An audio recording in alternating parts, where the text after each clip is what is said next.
एक बार फिर से सभी का स्वागत। महाकवि भर्तृहरि विरचित नीति शतकम की छठी पद्धति है, छठा विषय है सज्जन पद्धति, सज्जनता के श्लोक। और इसमें 65वां श्लोक आपके फलक में दिख रहा है।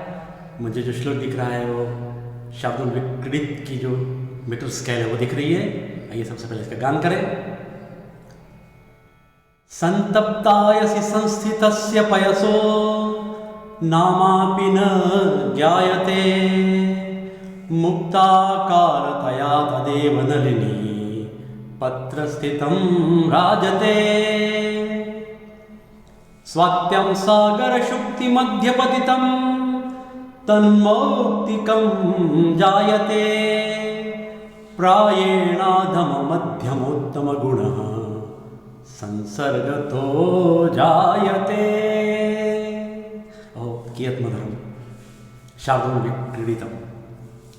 इस श्लोक को सज्जन पद्धति में लेने का आशय भर्तृहरि का चतुर्थ पंक्ति की जो अर्थांतर न्यास पंक्ति है उसको लेकर के केंद्र में रख करके हम श्लोक की व्याख्या करेंगे। पहले उसको देख लें। जो सुक्ति है अर्थांतर न्यास सुभाषित है।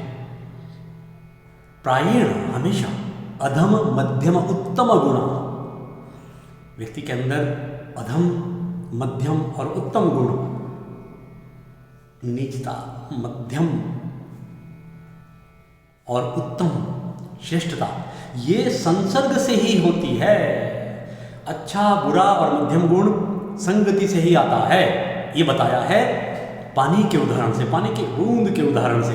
कैसे देखें। संतप्तायसि, संतप्त, संतप्तायसि संस्थितस्य पयसो, पयस मन पानी, पानी की एक बूंद, पानी की बूंदे यदि संतप्त अयसि, अयसि मन लोहे के पात्र पर, अयस सप्तमी एक वचन, गर्म लोहे के पात्र पर, तवा मान लो, तवा, उस संस्थित का मतलब गिरे हुए, स्थित, डाले गए गर्म लोहे के तवे पर पड़ी हुई जल की बूंदे नामापि न ज्ञायते, नाम तक नहीं रहता है।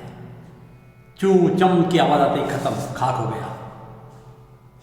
समझ में आ रहा है ना कि गर्म लोहे पर पड़ी हुई पानी की बूंदे गिरते ही तुरंत नष्ट हो जाती हैं। देखिए पानी की बूंदे, ठीक है। दूसरी पंक्ति में देखते फिर क्या होता है। मुक्ताकारतया तदेव नलिनी पत्रस्थितं राजते। मुक्ताकारतया, मोती के आकार से, मोती जैसी वही पानी की बूंदे, ततेव वही पानी की बूंद, एक वचन यहाँ, नलिनी पत्र स्थितम, नलिनी मतलब कमल पत्र पर। तालाब में, सरोवर में कमल के पत्ते होते हैं ना, जो पानी से निष्प्रभ रहते हैं, सूखे सूखे रहते हैं, पानी में सड़ते नहीं है, पानी के ऊपर रहते हैं। उन पत्तों पर गिरा हुआ पानी या पानी की बूंदे, वही पानी की बूंद, पानी है। मुक्ताकारतया राजते, मोती की तरह बड़ी सुशोभित होती है पानी ही। गर्म तवे पर गिरा तो भस्म हो गया। मध्यम रूप में सरोवर के अंदर कमल खिले हुए, उनके कमल के पत्तों पर पानी गिरता है तो वो पानी मोती की तरह दिखता है। मोती नहीं है वो, ध्यान रहे, मोती नहीं, मोती की तरह दिखता है। अगला देखो, लेकिन वही पानी, ये तो मध्यम वाली बात हो गई। पहली पंक्ति अधम की, दूसरी मध्यम की, तीसरी उत्तम की। वही पानी स्वात्यम सागर शुक्ति मध्यपतितम, स्वात्यम यदि स्वाति नक्षत्र में, सप्तमी एक वचन यहाँ भी, स्वाति नक्षत्र में सागर शुक्ति मध्यपतितम, समुद्र के अंदर जो शुक्ति होता है, शुक्ति माने सीप, जो चांदी जैसा आभास देती है, ऐसी सीप, चांदी जैसी दिखने वाली वो सीप के अंदर स्वाति नक्षत्र में वही पानी आकाश से सीधा अगर सीप में गिरता है तो क्या बन जाता है। तत्मौक्तिकम जायते, जायते मतलब बन जाता है। मोती कहाँ से आते हैं। ऐसी मान्यता है कि स्वाति नक्षत्र में वर्षा का जल अगर इन समुद्र की सीप में जाता है तो वो मोती बन जाता है। ये मोती प्रकृति की देन है। आजकल मानव निर्मित मोती बनने लग गया है, लेकिन ओरिजिनल वास्तविक मोती समुद्र से ही निकलता है। जब ज्वार आता है ना तो बहुत सारे रत्न तट पर आ जाते हैं, लोग ढूंढते हैं। तो ये मोती है वो सीप में से निकलता है। स्वाति नक्षत्र में पानी मोती बन जाता है, वो गिरा हुआ। देखिए पानी पानी है, गर्म तवे पर गिरा तो भस्म हो गया, खाक हो गया। मध्यम रूप में कमल पत्र के ऊपर गिरता है तो मोती जैसा दिखता है, लेकिन स्वाति नक्षत्र में सीप में गिरा हुआ पानी मोती बन जाता है। अब भर्तृहरि कहते हैं कि हमेशा सदैव अधम मध्यम और उत्तम गुण है। व्यक्ति के अंदर जो क्वालिटी है वो कहाँ से आती है? अच्छे लोगों के साथ में उठने बैठने चलने से। आपने दुष्ट, दुराग्रही, मूर्ख, हठी, लोभी, कामी, षड्यंत्रकारी ऐसे लोगों के साथ उठना बैठना चलना शुरू कर दिया तो आपके अंदर वैसा ही भाव आता जाएगा, आप वैसे बन जाओगे। सुबह से उठते ही गोटियां यहाँ चलाई, यहाँ खाई, ये किया वो किया, शतरंज के गेम की तरह गोटियां खेलना, ऐसा नहीं। कितने बढ़िया संदेश दिया है सज्जन पद्धति के माध्यम से महाकवि भर्तृहरि ने कि अधम मध्यम और उत्तम गुण संगति से आते हैं। अच्छे लोगों के साथ उठो बैठो, मध्यम भी रहोगे उनका हानि नहीं है, आप हो नहीं लेकिन ऐसे दिखोगे। लेकिन उत्तम के लिए अगर आपको वो मोती बनना है तो अच्छे लोगों के साथ उठो बैठो, वो सज्जनता अपने आप आएगी आपके अंदर। कितना बढ़िया महान संदेश दिया है।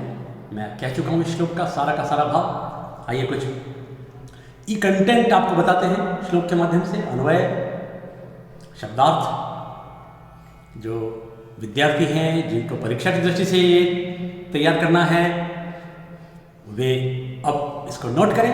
बाकी जो संस्कृत के समुपासक हैं, संस्कृत प्रेमी हैं, उनके लिए बोल करके गा करके मैंने बता दिया। विद्यार्थियों के बताने की दृष्टि से एक तरह से आपके लिए PDF नोट्स हैं, ये बेहतर नोट्स हैं मेरे द्वारा तैयार किए गए। मैंने ही इसको चाणक्य फॉन्ट में प्रिंट किया है जो आप फलक पर देख रहे हैं। और ये अनुवाद, व्याख्या और मूल भाव और विशेष में क्या कहते हैं महाकवि भर्तृहरि? संसर्ग की महिमा। संसर्ग का मतलब सत्संगति। जीवन में यदि अच्छे लोगों के साथ हम उठे बैठे चलेंगे तो निश्चित रूप से हमारे जो मानवीय दुर्गुण हैं, कमियां हैं, वो अच्छाइयों में, पूर्णता में तब्दील हो जाएंगी। कहा भी गया है कि संसर्ग जा दोष गुण भवन्ति, दोष भी गुण बन जाते हैं अच्छी संगति से। शादोर्विकड़ी छंद है, व्याकरण के कुछ शब्द हैं। मुक्ता आकारता है, दीर्घ संधि हुई, अकः सवर्ण दीर्घ, तत्एव तदेव, झलाम जशवंते। और स्थितम में स्था तत् भूतकालिक प्रत्यय है तो स्थित बन गया स्थितम। पतितम में भी भूतकालिक प्रत्यय है त। और शादुर्विकड़ी। अगला श्लोक देखते हैं नीति शतकम का 66वां श्लोक। सज्जन पद्धति में कहीं कहीं ये श्लोक प्रारंभिक पहली या दूसरी तीसरी पद्धति में भी डाल दिया गया है। कुछ पुस्तकों में ये श्लोक आगे दिखता है, कुछ पुस्तकों में पीछे दिखता है, लेकिन ये आखिर यहाँ सज्जन पद्धति में आने का क्रम मुझे जो उचित जान पड़ता है वो ये है कि अगर हम अच्छे रहते हैं,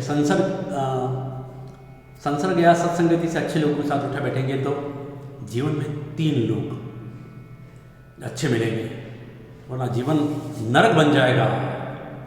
कौन कौन है वो 3? एक तो पुत्र, एक पत्नी और एक मित्र। ध्यान रखें, ये तीनों किसी पुण्यवान को ही एक, मतलब पुत्र, कैसा पुत्र?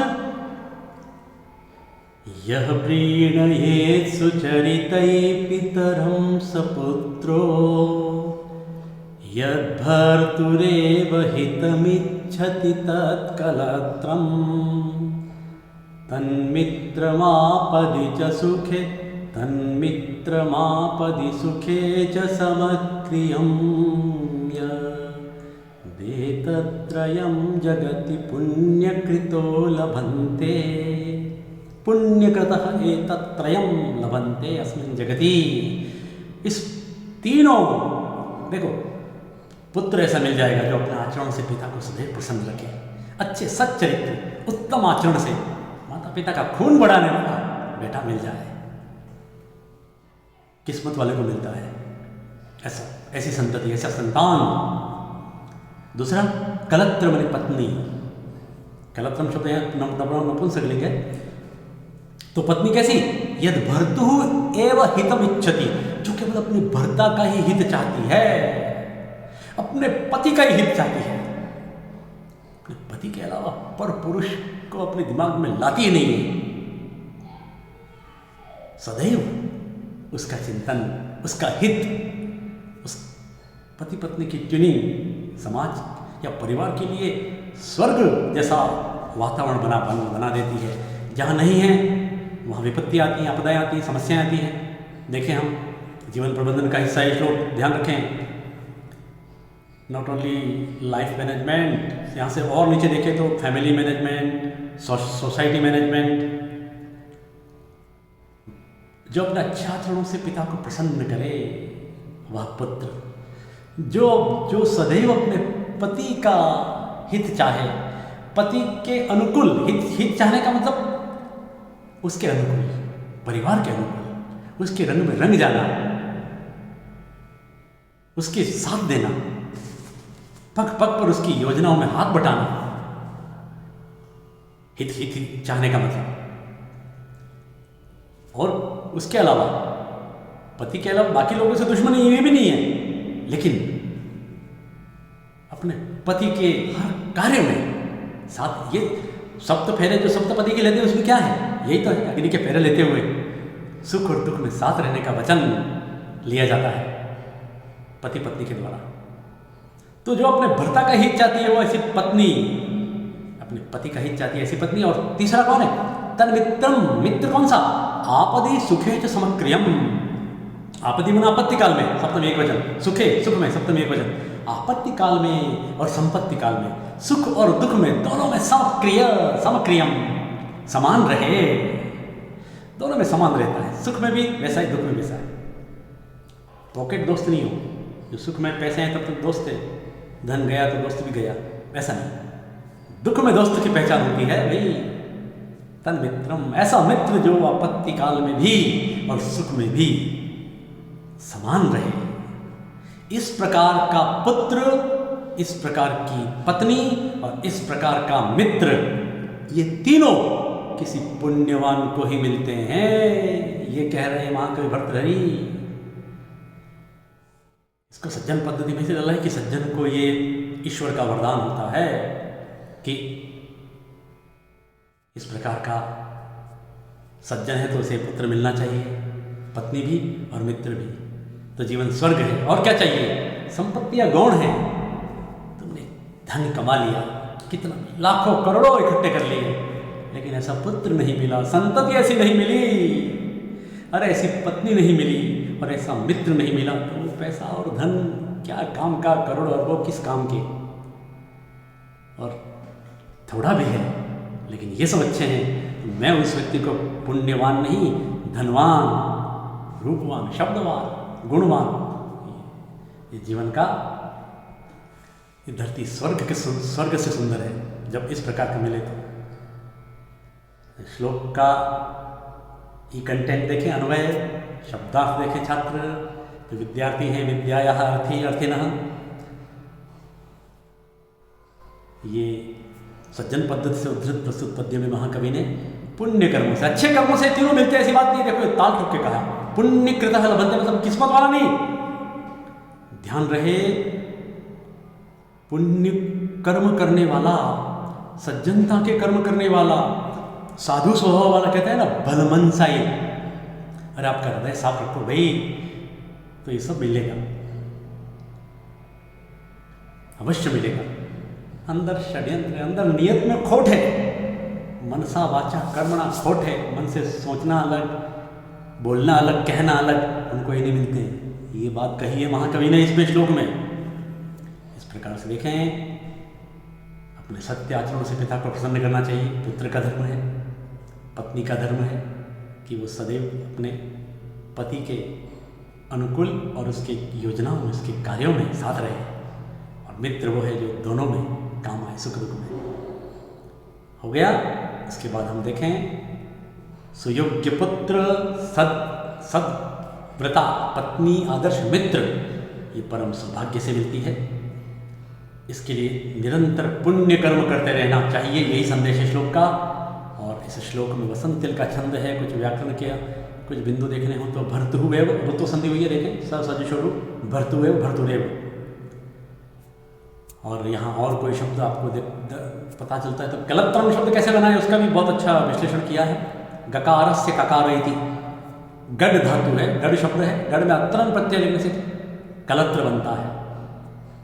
गकार को ग को क हो जाता है। आगे देखें, वसंत तिल का छंद हो गया। एक श्लोक और है, इस पद्धति का अंतिम श्लोक है। यह हम समय का प्रबंधन देखें, उसके बाद इसको निश्चित करें। आज एक लंबे समय बाद सज्जनता की बातें आ रही हैं। महाकवि ने पहले हमें मूर्खता से बचने का संदेश देते हुए फिर विद्वता और विद्या की महिमा का प्रतिपादन किया। फिर जीवन में स्वाभिमान का प्रतिपादन करते हुए उन्होंने जीवन में धन की महत्ता का बोध कराया। उसके बाद दुर्जनता दुष्टता के बातें बताकर उनसे सावधान रहने का संदेश दिया। उसके बाद सज्जनता, उसके बाद परोपकार, उसके बाद धैर्य, कर्म और भाग्य। इस प्रकार नीति का ये शतक बहुत ही आदरणीय है, स्तुत्य है, सराहनीय है, श्लाघनीय है, प्रशंसनीय है। इन श्लोकों को गाना अलग है, बोलना अलग है, व्याख्या करना अलग है, जीवन में उतारना महत्वपूर्ण है, अपने आचरण में लाना ये महत्वपूर्ण है। इसलिए पढ़ते हैं, नंबर पूरे के पूरे आ जाएं लेकिन हमारा आचरण में नहीं आ पाए तो नंबरों का कोई मतलब नहीं है। विद्यार्थी इस बात को समझे और इस आशय से पढ़े तो फिर हमारा जीवन धन्य है। कल फिर मिलते हैं आपसे इसी समय। ओम नमो नमः।